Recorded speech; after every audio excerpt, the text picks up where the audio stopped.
ఇప్పటికీ అలాగే రియాక్ట్ అవుతుందంటారా? అసలు మీరు స్పీకర్ ఆన్ చేయాలి, చేసి ఐ లవ్ యూ సుమా అని చెప్పాలి. వెంటనే రియాక్షన్ ఏమొస్తుందో మేము క్యాప్చర్ చేద్దాం అనుకుంటున్నాం. ఇక్కడ ఉన్న వాళ్ళే చెప్తారు, ఏమండి ఇప్పటికీ అలాగే రియాక్ట్ అవుతుందంటారా? అది మాకు తెలీదు. నమ్మకం, సుమక్క మీద నమ్మకం. హలో, എവിടെയാണ്?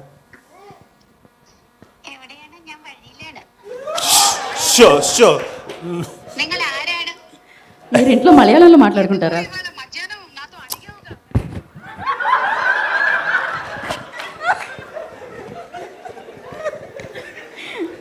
దీన్నే అంటారు కపుల్ ఫ్రెండ్లీ అని. ఇప్పుడు నేను స్పీకర్ మాకు అవన్నీ వద్దు.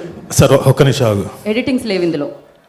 సరే, అరే కపుల్ ఫ్రెండ్లీ సినిమా లైవ్ లో ఉన్నాను. హలో, హాయ్ అండి, అందరికీ నమస్కారం. అక్క యాంకర్ నేనక్క, ఫోన్ లోంచి కూడా యాంకరింగ్ చేసేలా ఉన్నారు. హాయ్ హలో నమస్తే అనేటట్టు. అక్క యాంకర్ నేను, దే పెయిడ్ మీ. పర్ఫెక్ట్ అక్క, మీరు ఇప్పుడు చెప్పాలనుకున్నది చెప్పేయండి, నిర్మోహమాటంగా నిర్భయంగా.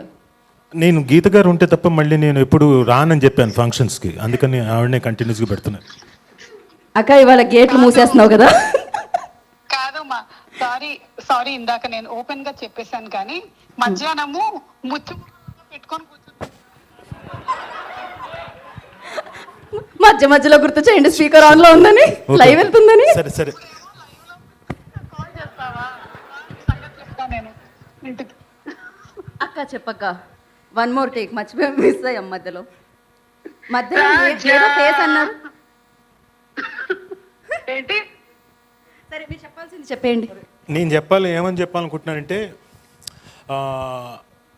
February 14th కాబట్టి happy Valentine's day. I love you my dear.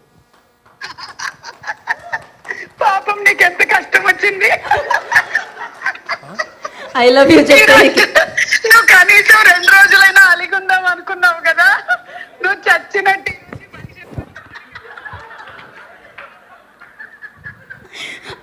అమ్మో ఓకే, ఇంతకంటే నేను మీ ఓకేనా? మళ్ళీ ముచ్చిమొహం వేసుకొని కూర్చోకు.